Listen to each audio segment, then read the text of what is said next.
I never imagined that I would be left out in the cold by my own daughter. I never thought that the man she married would strip me of my dignity at my lowest moment and that she would let him. But what they didn't know was that life still had one final card to play for me. And when I played it, everything changed. What you're about to hear is not just a story, it's a reckoning. Comment below and let me know where you're watching from. And don't forget to subscribe to the channel for more stories like this. My name is Hannah and I'm 58 years old. Until not long ago, I firmly believed in something called unconditional love, especially when it came to family. I built my life around my husband and our daughter, Olivia. Every meal I cooked, every holiday I planned, every dollar I saved, it was all for them.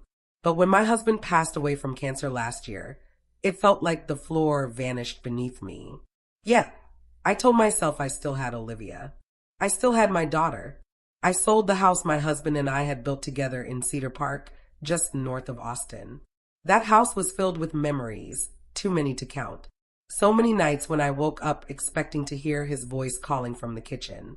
Olivia and her husband, John, offered me a place to stay. Or at least Olivia did. John barely looked up from his phone when I moved in. I tried to stay out of the way, not to make waves. I kept to my small room at the back of the house. I cooked, cleaned, and offered to run errands. I tried to be helpful, but I never felt welcome. John had a way of making me feel unwanted.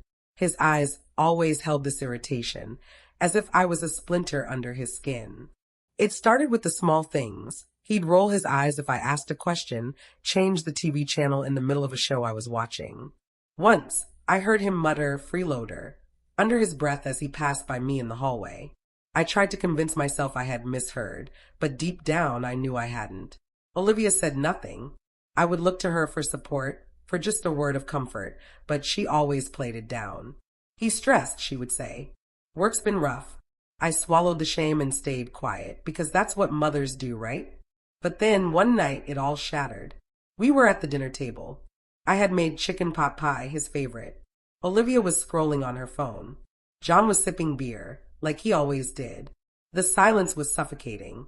Then, out of nowhere, John looked up and said, maybe it's time we stop pretending this is temporary. "We're not a charity." Olivia froze. I stared at him. "What do you mean?" I asked. He smirked. "I mean, how long is this supposed to go on? You're not working. You're not contributing. We've got bills. We didn't sign up for extra mouths to feed." My breath caught in my throat. My heart was pounding in my chest. I turned to Olivia, desperate. "Olivia." She wouldn't meet my eyes. "Maybe it's best," she mumbled, "if you find something more stable. For everyone's sake. For everyone's sake." I didn't scream. I didn't argue. I stood up, walked to my room, and packed my things, 2 suitcases. That's all I had left of my life. I didn't even cry while I packed. The tears came later, when I stood outside their building, the wind biting through my coat. It was then that I realized I had nowhere to go. Olivia didn't walk me out. John didn't even pretend to care. I sat on the curb for an hour, my phone battery dead, my heart just as empty. I remember thinking, this is what it feels like to be erased. That night, I checked into a motel, the kind with peeling wallpaper and a vending machine that ate your change. I lay awake staring at the ceiling, wondering how everything had turned so cold, wondering what I had done to deserve this kind of treatment. The next morning, I sent Olivia a message. "I understand. I love you always." No reply. The following week, I sent another message. Then another. Birthdays, small updates, silence. 3 months passed, each day feeling longer than the last. I tried applying for jobs, anything really, but no one seemed willing to hire a grieving widow in her late 50s with no recent work history. I considered cleaning houses, babysitting, anything to get by, but my body didn't move the way it used to. The loneliness, it was suffocating. Worse than that was the shame. I had given everything to that girl. How could she turn her back on me so easily? One evening, as I was going through a box of old family keepsakes, trying to feel close to something, anything, I found it. My mother's old diary. I hadn't read it in years, maybe never at all, but something pulled me to it. I sat on the edge of the motel bed, turn the pages, and that's when I found it. A name, a truth, a secret that changed everything. I remember the moment clearly. My hand shook. My heart raced. Because suddenly I wasn't just the mother who had been kicked out. I was someone else entirely. And for the first time in months, I smiled. They had taken everything from me. But they had no idea what was coming next. After that night, the days blurred into each other like gray watercolors bleeding on a wet canvas. The motel room smelled of stale air and distant cigarettes. The buzzing hum of the vending machine outside my door became the lullaby of defeat. I stayed quiet. I didn't cry every night, but when I did, it was silent. The kind of crying where your whole body trembles, but you keep it inside because no one's coming to comfort you. I texted Olivia again on the fourth day. I'm okay. Just wanted to know how you are. No reply. I tried again 2 weeks later, just a heart emoji. Nothing. I told myself she was busy, that she'd come around, that John must be twisting things. But as the weeks dragged on, that hope began to rot inside me. My money was running low. I tried finding part-time work, grocery stores, front desks, even a diner down by the highway. But I was either overqualified or not a good fit, which is just polite code for too old and too tired. One night, I sat on the floor of the room, sorting through the only box I had brought with me that wasn't clothes. It was a dusty memory box from the house, some old photos, a few letters, and tucked at the very bottom, a small leather-bound book. My mother's diary. It surprised me. I didn't remember packing it. I almost put it back, but something about the way the leather felt in my hands made me pause. I lit the old lamp on the side table and opened the first page. Her handwriting hadn't changed from the notes she used to slip into my lunchbox as a child. Looped, neat, always in ink. At first, it was just ordinary things, weather, church, complaints about grocery prices. But then, I got to the entry dated June. He came again today. Said he wished things were different, that he wished I could be his wife, but he has a family, a business, a name to protect. Hannah will never know. She must never know. I just pray one day she understands how much I loved her, even if she was born out of mistake and desire. I read it twice, then again. She must never know. My breath caught in my chest. I flipped through the diary, entry after entry, hints, memories, meetings at hotels, small cash payments she had tried to refuse, but needed desperately. She never named him in full, only initials, HJS. But then, another entry, dated February. He said he'd made arrangements. I froze, the room spinning around me. Everything I thought I knew about my life, about my mother, about myself, was now up in the air, unraveling before me. If anything ever happens to me, I'll make sure Hannah has something, a part of what I've built, he said. It won't be official, of course. It's too dangerous. But I'll make sure there's a trust, a letter. My lawyer, Mr. Goldstein, will know the name. That name hit me like a punch to the stomach, Goldstein. I'd seen it before. It took me 2 days and several online searches from the motel's shared computer, but I found him, Grace Miller, a retired estate lawyer still listed under a private firm in Dallas. I didn't call. I couldn't. My hands trembled too much. Instead, I wrote a letter, a real handwritten letter explaining who I was, who my mother was, and begging for a conversation. 2 weeks later, I received a call. I remember the way his voice cracked when I mentioned my mother's name. He knew her, not just professionally, but personally. I always wondered if you'd reach out someday, he said. There's something you need to see. The next morning, I took a Greyhound to Dallas. My suitcase was half-packed, just in case he turned out to be some scam artist. But when I walked into that quiet office, filled with old books and even older silence, I knew it was real. He handed me a sealed envelope, yellowed, fragile. It was from Charlotte Hayes, the founder of Sterling Energy, one of the biggest oil firms in Central Texas, a man I had seen in newspaper clippings all my life, a man with a family, a reputation, a legacy. The letter was addressed to my daughter, Hannah Louise. I couldn't read the whole thing in one go. I cried before I reached the second paragraph. He admitted everything. The affair, the regret, the silent love, and then the promise. In the event of my death, I have insured a portion of my personal assets, untraceable through my estate, are to be delivered to you via Mr. Goldstein. You are my blood, and though I was too much of a coward to claim you in life, I claim you now in death." Mr. Goldstein slid a folder across the table. Inside were bank accounts, a modest investment portfolio, ownership papers, titles. The total value was a little over $1 million. I stared at the papers, then at him. "This is real," I whispered. He nodded. "It's yours. Always was." My heart thundered, not because of the money, but because for the first time in my life, I felt chosen. Seen. I didn't scream, laugh, or break down. I just sat there, quiet as a whisper, letting the truth wash over me like a long-awaited rain. That night, in my motel room, I didn't sleep.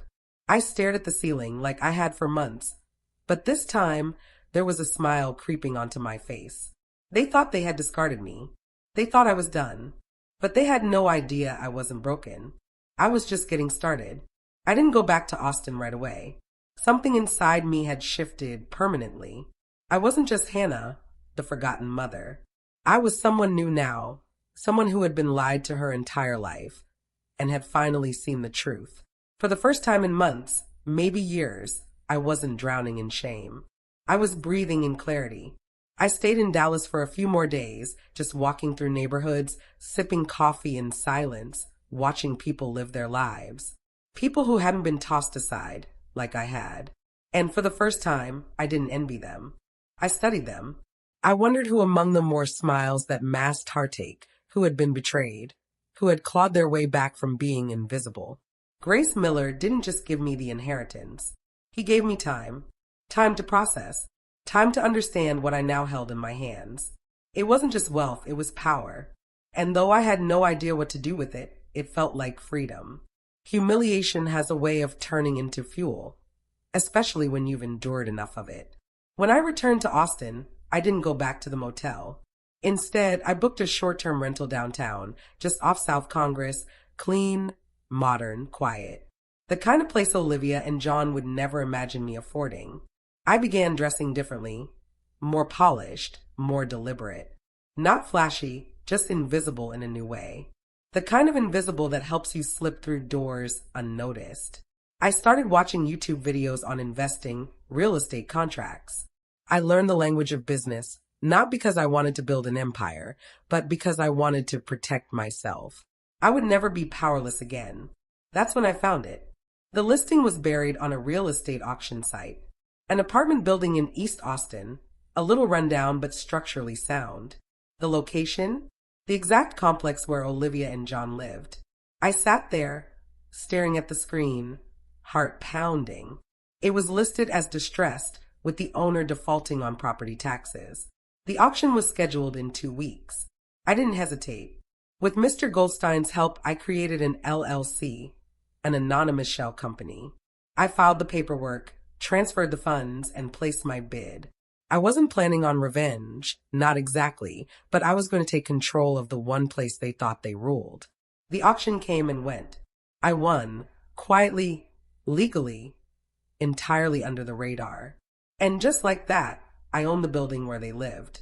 The building where they had kicked me out with 2 suitcases and a hollow excuse, where they had humiliated me at my lowest moment. I remember sitting at my desk, looking at the deed, and whispering aloud, "Let's see how John likes paying rent to a mouth he couldn't feed." A month later, the notification letters were sent out to all tenants. Rents would be reassessed, lease terms reviewed, and for John and Olivia, the new amount was triple, not double, triple market value, plus overdue fees. He must have exploded. I didn't need to see it to know. I could feel the rage from miles away. But it wasn't about money. It was about pride. John was a man who needed to feel in control, and I had just pulled the rug out from under him, silently. Olivia tried to call me 2 days after the notice went out. It was the first time she had reached out since the night I left. I let it go to voicemail. "Mom, I don't know if you heard, but something weird's going on. Our rent just shot up like a lot. John's losing it. I don't know. Can we talk?" I didn't respond. This wasn't about vengeance. This was about gravity. They needed to feel the weight of their choices. I drove by the building once, late at night. Their lights were on. I could see shadows moving behind the curtains. Olivia pacing, John yelling, his silhouette unmistakable. I watched them for a minute, then drove away. Part of me felt hollow. Part of me felt vindicated. And part of me still hurt like hell. Because even now, knowing what I knew, holding what I held, I would have given anything to be invited back in, not to the apartment, but to my daughter's heart. But I knew that wasn't possible, not yet. So I stayed silent and waited, because sometimes the loudest justice is the one that doesn't say a word. And I wasn't finished yet. I didn't realize how much I had changed until I saw Olivia at the grocery store 3 weeks after the rent increase. She didn't see me. I was 2 aisles over, hidden behind a rack of cereal. The discounted cereal caught my eye, but it wasn't the price that stuck with me. It was her, Olivia. She looked tired. Not just tired, but worn down. Her hair was tied back in that sloppy knot, the same way she used to do when she'd been crying. Her cart was half empty, mostly cheap staples, rice, eggs, and a few off-brand cans. I should have walked away, but I didn't.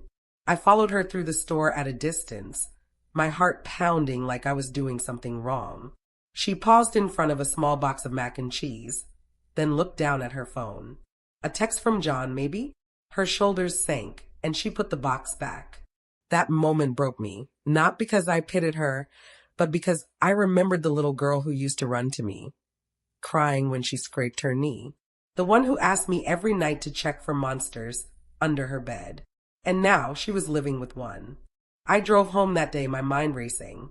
I sat on the couch in silence for hours, staring out the window, thinking about how life had twisted us into strangers.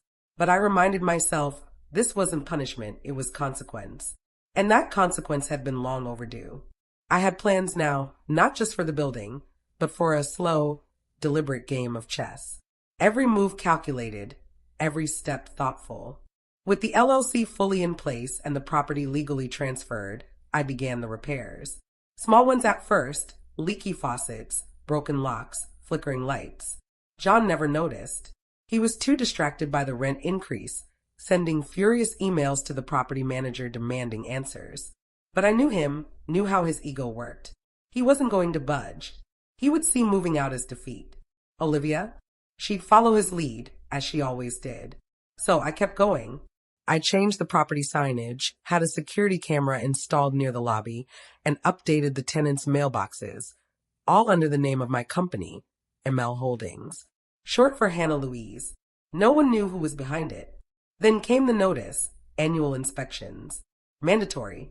John sent a furious response through the tenant portal, filled with empty threats and self-righteous indignation. I smiled as I read it. He was unraveling, and I didn't need to lift a finger. Meanwhile, I was becoming someone I barely recognized. I wore my hair differently now, sharper clothes, a more purposeful walk. I started joining small business meetups under a pseudonym, learning the ropes of real estate, building connections. No one asked about my past. They only saw a quiet, composed woman with sharp eyes and cash on hand. The best disguise is the truth you don't say. One morning, I passed Olivia and John in the parking lot as I was exiting a tenant meeting. I kept my sunglasses on, my hair tucked into a sleek bun, documents in hand. Olivia barely glanced at me. John didn't recognize me at all.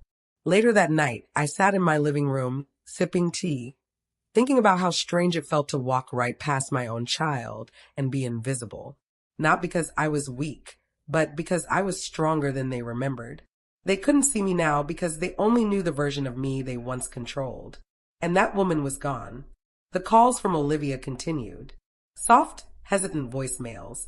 Hi, Mom. Just wanted to see if maybe you had time to talk. I know things have been complicated. I didn't return them. Not out of cruelty, but because I needed her to fill the void she had created. And every time doubt crept in, I opened my mother's diary. I read those words over and over again. Hannah will never know. She must never know. But I did know now. And with that knowledge came a kind of armor no one could tear through. I was no longer the woman begging to stay under their roof. I was the woman who owned it. I had always believed that revenge wasn't about power or cruelty. It was about reclaiming what was rightfully mine. And that's exactly what I was doing. Getting even wasn't the goal. It was about balance, justice without fire. A correction, not a war. But when I saw John's email response after receiving the notice of his rent increase, I'll admit, a small flicker of satisfaction lit inside me. Subject: rent increase. This is absolutely unacceptable. This must be a mistake. Tripling our rent? That's extortion. I demand to speak to whoever owns this dump. We've lived here for 3 years and have never been late once. This is robbery. He signed it John D. Harmon, like his name meant something. I read the email 3 times and then forwarded it to my property manager with a simple note. Please respond using standard clause C regarding market rate adjustments. No special exceptions. John wasn't just angry, he was stunned. His arrogance never made room for the idea that someone could outmaneuver him. He'd become so used to being in control that the thought of answering to a faceless landlord drove him mad. Olivia tried calling me again that same night. The voicemail was different this time, no pretense. Mom, I know you're not picking up, but I really need to talk to you. Things are rough right now. John's upset, and he's taking it out on everything. We're trying to figure things out. I miss you. I do. Her voice cracked at the end. For a moment, my fingers hovered over the screen. I could call her back, tell her it would be okay, that I'd fix everything. But I didn't, because it wasn't okay, and I couldn't keep fixing the messes she helped make. Olivia had let him throw me out like I was nothing more than a bill they couldn't afford. Now, with the pressure on her, she remembered how to dial my number. No, let her sit with the silence a little longer. The next week, I authorized additional upgrades on the property, new exterior paint, hallway lighting, landscaping improvements. John's rent wasn't just a punishment. It was funding improvements for the other tenants. That was the irony. Everyone else benefited, and he just couldn't see it. He began leaving angry notes under the office door. The water pressure sucks. Trash is piling up. If this is what we're paying for, it's a joke. Every note went unanswered. Olivia stopped leaving messages and started texting instead, short ones. Hey, can we talk? I really need you. Then silence again. Meanwhile, I watched the bank statements roll in. ML Holdings was stable, profitable. Even the other tenants were quiet, respectful, and paid on time. It was only John making noise and Olivia caught in the storm. But things changed when I received the quarterly report from the building manager. Attached were photos of John and Olivia's unit. The bathroom had mildew. Kitchen tiles were cracked. Mail was stacking up on the floor. They were cutting corners, living lean. I should have felt pity, but instead, I felt clarity. This wasn't just about rent, it was about power. And John was losing it fast. Word around the building was that he'd started taking on extra hours at work. Olivia was seen crying on the back steps one afternoon by another tenant. They were unraveling from the inside out, and I didn't have to say a single word. That was the part one kept coming back to. For so long, I had been the one begging to be heard, begging Olivia to see what John was, to see what she was becoming by standing beside him. Now, they were choking on their own silence, and I was watching from above. Literally. My new apartment overlooked their courtyard. A different building, higher floor, safer neighborhood. A view they could never afford. I didn't watch them all the time, just enough to see the cracks starting to show. I had to remind myself that I wasn't crazy, that I hadn't imagined the betrayal. What they did to me deserved consequences. And yet, despite everything, some nights I still found myself sitting by the window, holding my phone, staring at Olivia's last message, I really need you.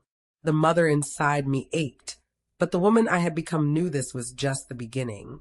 I always thought heartbreak came in loud moments, slamming doors, shouted words, public scenes. But the real heartbreak? It's quiet. It comes in the form of a voicemail you don't return, a message left unread, the silence between you and someone who once called you mommy. The calls from Olivia stopped and the text slowed, but the damage on her end only seemed to grow. From what I gathered through the building staff, the tension in their apartment had turned into open hostility. John was snapping at everyone, refusing maintenance requests. demanding unnecessary inspections and looking for someone to blame. Olivia, I was told, looked like she hadn't slept in days. I didn't rejoice. I didn't celebrate. This wasn't about watching them suffer. It was about something far more painful. Watching the daughter I raised willingly stay in a cage and call it love. One afternoon, my property manager sent over a report after a noise complaint. The neighbor downstairs had heard a heated argument, shouting something about losing control and this is all your fault. John had stormed out and didn't come back until the next morning. Olivia stayed locked inside the apartment the whole night. Lights off, curtains closed. I waited, not for John, but for her. It took 2 more days, 2 long, aching days. Then, just as the sun was dipping behind the trees one evening, my building's intercom buzzed. Hi. This is Olivia Harmon. I was wondering if... Hannah, my mom lives here? My heart stopped. I didn't answer right away. I just watched the screen, frozen. Then slowly, I pressed the door release. 10 minutes later, a soft knock echoed at my apartment door. When I opened it, she stood there, looking like a shadow of the girl I raised. Pale, makeup smudged, wrinkles in her shirt. She looked 20 years older than she was. We stared at each other for a long time. Neither of us spoke. Finally, she let out a breath. Hi, Mom. I stepped aside. She walked in slowly, like she wasn't sure she was allowed to. The room was silent, except for the clink of teacups as I prepared 2 mugs. I didn't ask why she was there. I didn't ask how she was. I just handed her the tea, sat down across from her, and waited. I don't know where to start, she said, her voice barely above a whisper. I said nothing. She looked down. He's not easy. He's angry all the time. Blames the rent, blames me, blames the dog next door for God's sake. Still, I stayed silent. I thought I was doing the right thing back then. When we asked you to leave, she paused, looking uncomfortable. Asked as if I had a choice. I just wanted to keep the peace. I didn't want more conflict. She paused again. John said, he said you'd never leave unless we pushed you, and God, I hate myself for agreeing. I took a sip of tea. I miss you, she whispered, but I don't know how to fix it. I studied her face, every line, every flinch. She was looking for forgiveness, but afraid to ask for it. So I gave her the only thing I could, silence. Because sometimes silence is safer than the truth. We sat like that for nearly an hour. She didn't ask for money. She didn't ask for help. She just wanted to be near me. And I let her. When she finally stood to leave, she reached for my hand. I'm sorry, she said, for everything. I didn't say it back. I just held her hand a little longer. Longer than she expected. Olivia pulled away first. With tears welling up in her eyes, she walked out the door. I didn't cry, but the second the door clicked shut, I sank into my chair, holding the warmth of her teacup in my palms like a lifeline. She had come. She had looked me in the eye. And now I knew. The cracks were finally starting to show. The thing about power, real power, is that you never have to raise your voice to use it. You don't slam doors or shout threats. You just pull a string here, close a door there, and watch the ones who underestimated you start to squirm. And John, he was squirming. After Olivia's visit, things grew darker in that apartment. I didn't need a camera to know it. You can feel a house unraveling if you listen closely enough. The maintenance team told me that John had become unhinged, storming down to the management office twice a week, demanding to know who owned the building. He wanted names. He wanted a face. He wanted someone to blame. The fact that he didn't have one made him spiral. He started digging. I knew he would. John wasn't the type to accept defeat quietly. I'd seen the way he used to search Olivia's phone when she took too long at the store. The way he checked her receipts, commented on how long she took to run errands. Possessive didn't even begin to cover it. So, when he started poking around for the name behind ML Holdings, I was ready. He began by trying to look up the LLC details, but my lawyer had filed everything through a privacy trust. No names, no leads. Then came the phishing emails to my property manager. Pretending to be a tenant, he asked who owned the building. Sloppy. Desperate. He even called the title office, pretending to be a lawyer representing another property. The clerk flagged it and reported it straight to us. When those routes failed, he turned inward. Olivia, I don't know what happened exactly, but one of the neighbors called the management office asking if someone could check on the Harmons. She said she heard glass breaking, raised voices, the kind of anger that doesn't just come from bills. It comes from fear. The maintenance man went up there. No one answered, but through the door he could hear John pacing, muttering, Olivia crying. The silence afterward was heavier than the yelling. A few days later, I received a strange envelope.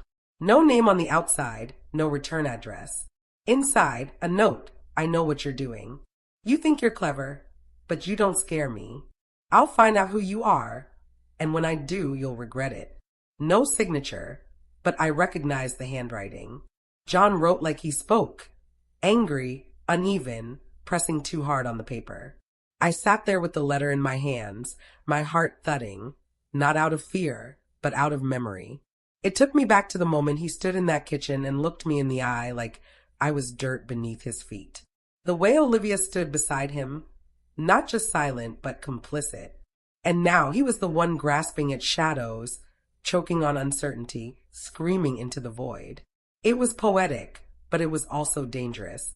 So I doubled down. I had my lawyer contact building security, and we installed more surveillance, discreet, legal, routine.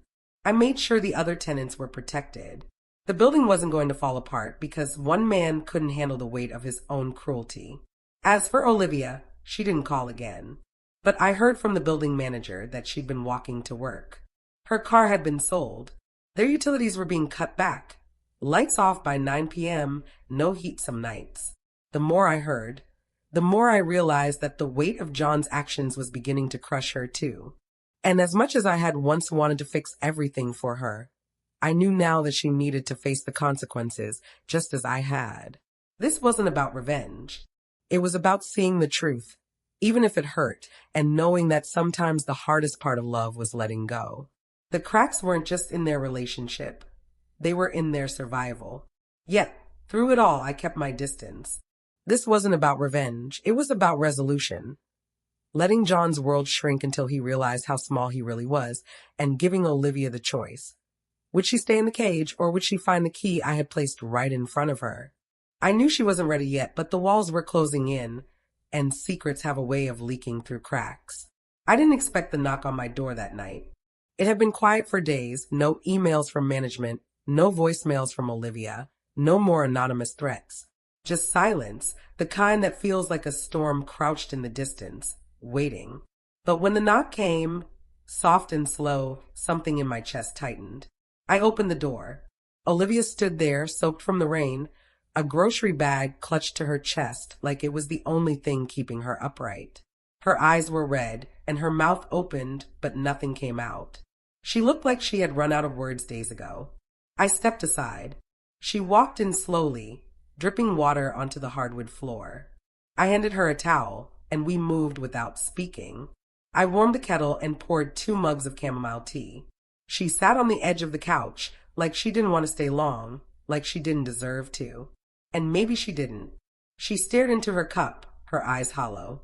"He's not who I thought he was," she said finally. I stayed quiet. I knew, part of me always knew.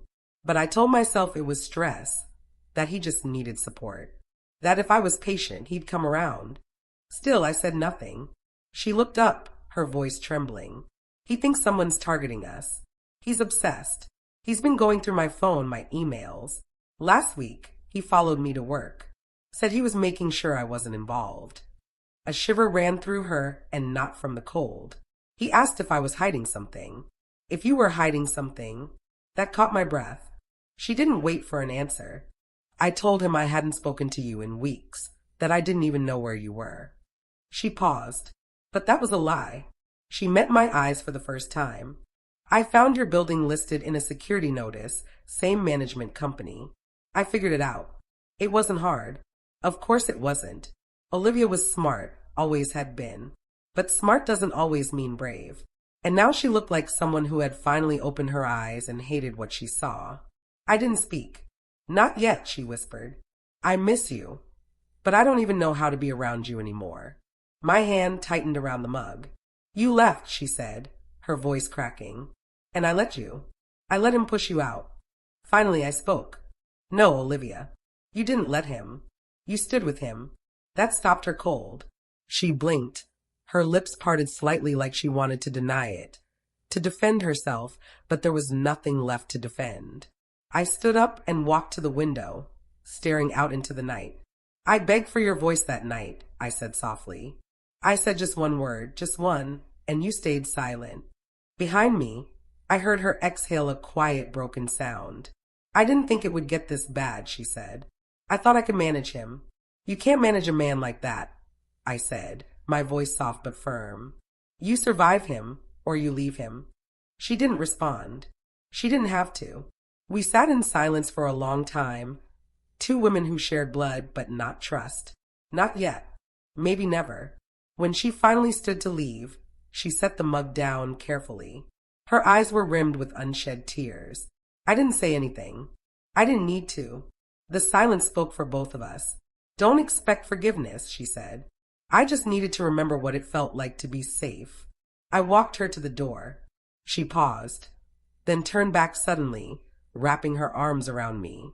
I didn't return the hug at first, but then I did, gently, cautiously, like someone trying to hold onto a memory without letting it slip through their fingers. When she pulled back, she didn't say goodbye. She just looked at me one last time and left. As the door closed behind her, I felt something shift deep in my chest. Not forgiveness, not yet, but the faintest flicker of something that might one day grow into it if she let it. The invitation went out on a Tuesday morning, quietly, professionally, without fanfare. Attendance. Meeting to discuss upcoming building renovations, scheduled in the common room the following week. Mandatory attendance. Questions welcome. I knew John would be there. I knew he wouldn't be able to resist. He wanted a name, a face, someone to point a finger at. He had no idea he'd be walking right into the hands of the woman he discarded like a broken appliance. The day of the meeting, I arrived early. I wore a charcoal gray blazer and dark jeans. Simple, elegant, unrecognizable. My hair, now in soft waves, brushed my shoulders.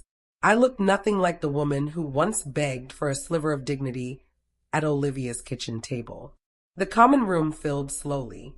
Tenants trickled in, some curious, others annoyed, most indifferent. And then came John. He stormed in with the swagger of a man, expecting confrontation. Olivia trailed behind him like a shadow. He didn't look around, didn't notice me. He only saw the property manager at the front and went straight to him. Where is she? He demanded. I want to speak to the person in charge today. The manager remained calm. All questions will be addressed during the presentation. John scoffed. Olivia looked down at her shoes. I sat near the back, silent. The presentation began, routine announcements, upgrades, timelines, the new security system, the updated landscaping, the improved insulation. Practical changes, smart decisions, all funded in part by the very rent John had so bitterly protested. Then the manager paused. We'd like to thank ML Holdings for their commitment to revitalizing the property and prioritizing tenant comfort. The owner is here today should anyone have questions.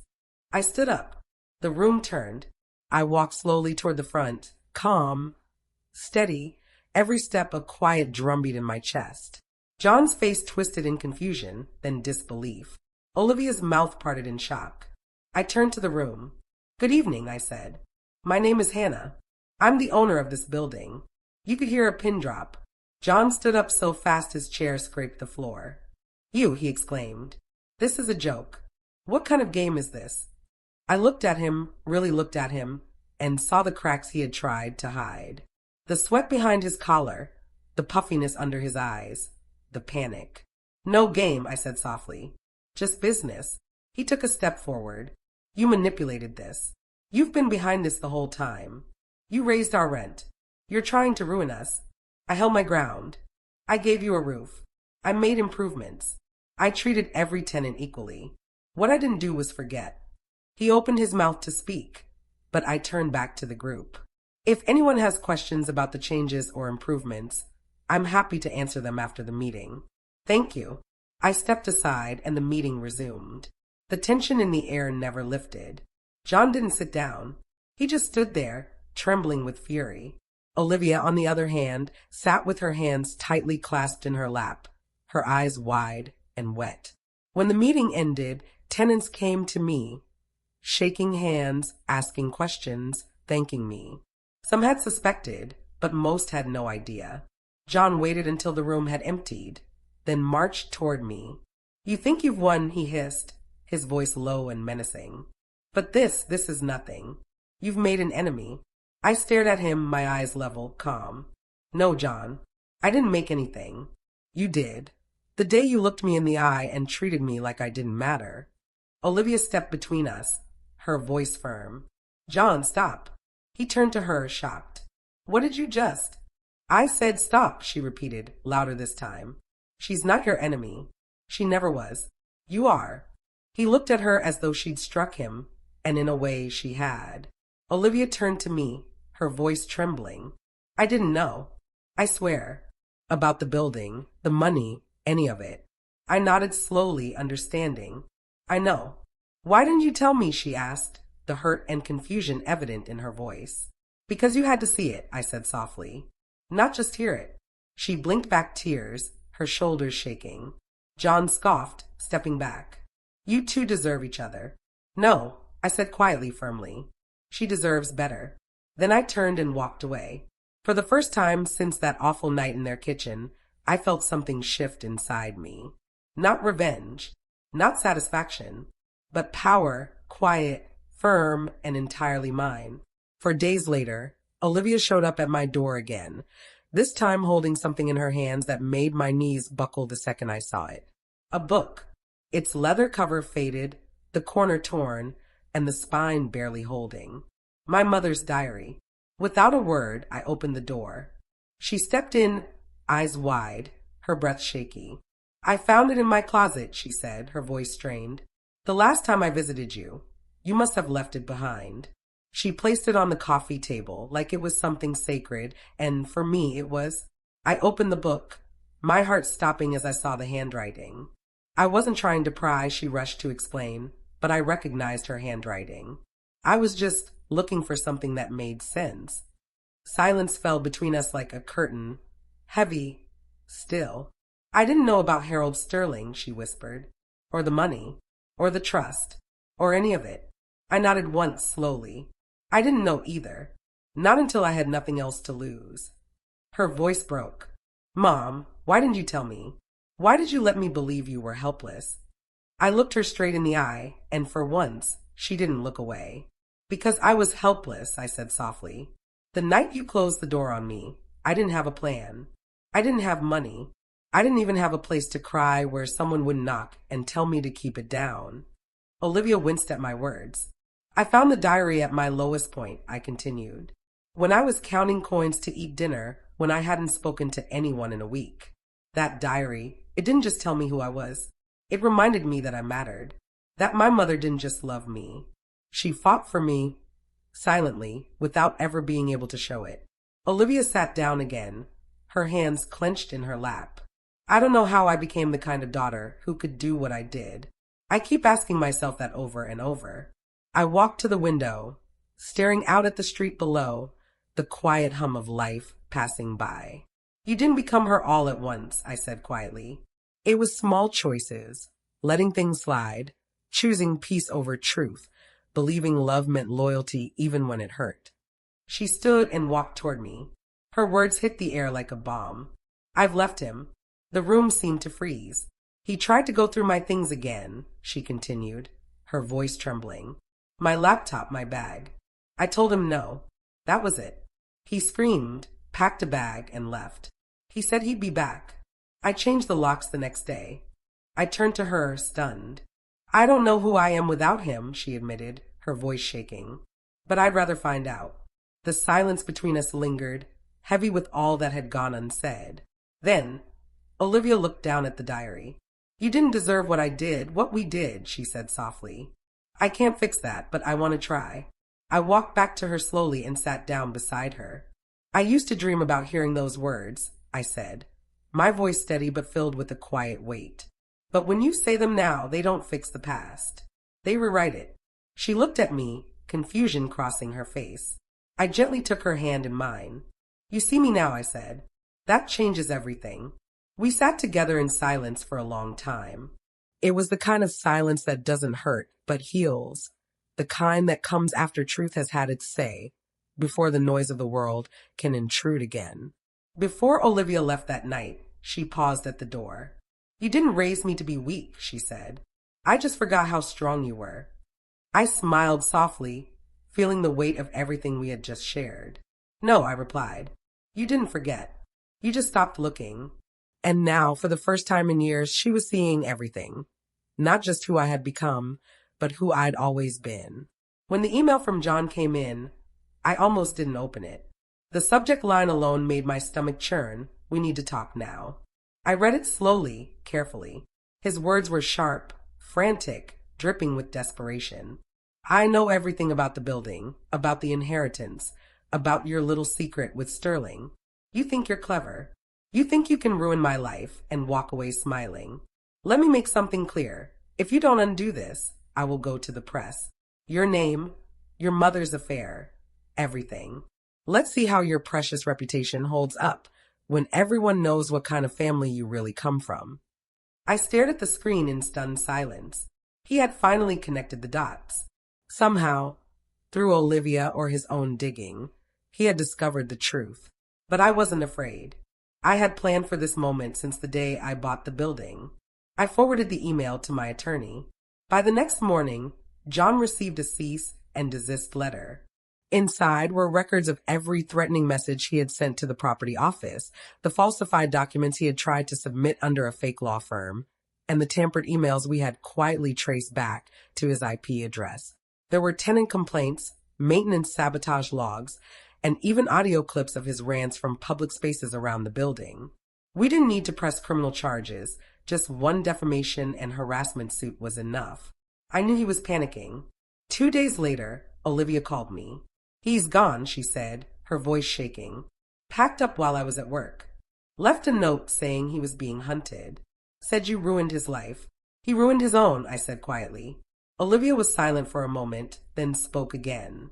I'm sorry, for forever thinking he deserved my silence. You were scared, I replied. I've been there. Fear makes you small, but you don't have to stay that way. It wasn't long before John tried to retaliate, posting vague rants on social media, implying corruption, betrayal. He never named names. He couldn't afford to. Not after the second letter from my attorney threatened legal action for every word he published. He went quiet after that. Publicly, at least. Privately, I knew he would never forget the day he realized the woman he had kicked out with 2 suitcases and a tired face now owned the roof over his head, the lease under his name, and the keys to every locked door he once slammed in mine. Olivia, on the other hand, was finding her way back. Not just to me, but to herself. Olivia, on the other hand, was transforming.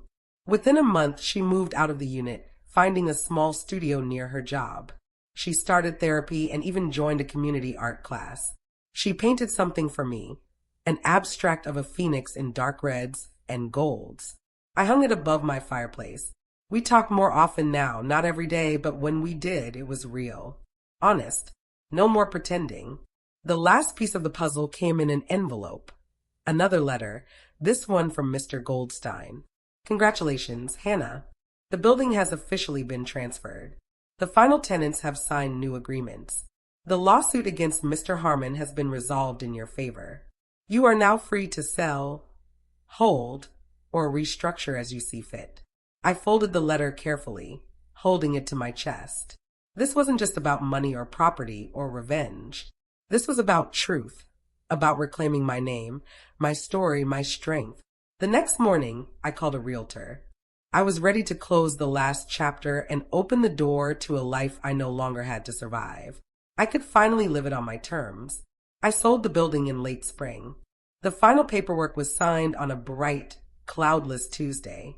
No fanfare, no ceremony, just a quiet click of a pen, a firm handshake, and the weight of 3 years of grief, betrayal, and silence finally lifting off my shoulders. The money was wired to my account the next day, but I didn't celebrate. Instead, I wrote a check, a large one. Half of the proceeds went to a local shelter for women and children in crisis, the kind of place I wish I had known existed the night I stood on that curb with 2 suitcases and no one to call.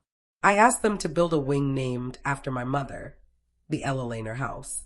It was my way of honoring the woman who gave me strength in silence, who hid a lifetime of secrets, so that I could one day discover the truth and become something more than what the world expected. The other half, I used to buy a small house.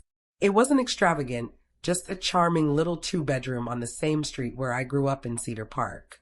Oak trees stood out front, and there was a porch swing. Enough space for quiet, for healing, for growing tomatoes if I ever felt like trying. The day I moved in, Olivia helped carry boxes. She didn't say much, and neither did I. But after we finished unpacking, she sat beside me on the porch swing, legs tucked under her, eyes scanning the street like she was trying to recognize the girl she used to be. "I remember riding my bike here," she said softly, "before everything got complicated." I nodded. "You were always safe here." "I forgot how that felt," she whispered. We didn't talk about John. We didn't need to. His chapter had closed without a dramatic ending, just silence. He disappeared into a new city, a new job, probably a new lie. But not before signing a non-disclosure agreement and quietly dropping his threats. The last thing he wanted was another legal battle, or worse, for the world to see the truth about him. He was a ghost now. Olivia stayed for dinner. We made grilled cheese sandwiches and tomato soup, just like we used to when she was little. She laughed when she burned one side of the sandwich, and I laughed when she tried to blame the pan. It was the first real laughter we'd shared in years. That night, after she left, I stood at the window, holding a cup of tea in both hands, watching the moonlight stretch across the front lawn. And for the first time in a long, long time, I said the words out loud. "I forgive you." Not to Olivia, to myself. Because that was the hardest part, not rising from the ashes, but learning that I was never the fire they tried to extinguish. I was the spark they underestimated. They taught me that silence was weakness, but I learned how to weaponize it. They tried to erase me, and I became someone they could never forget. I sat down on the couch, opened the diary one last time, and tucked a note inside for Olivia to find someday. You don't need their love to be worthy. You don't need their approval to be strong. You only need the truth, and to never, ever forget who you are. The clock ticked softly in the background, my tea growing cold in my hands, but my heart, it was finally warm. I didn't need to scream. I didn't need to win. I just needed to be who I was all along. And now, finally, I was home. Thanks for listening. Don't forget to subscribe, and feel free to share your story in the comments. Your voice matters,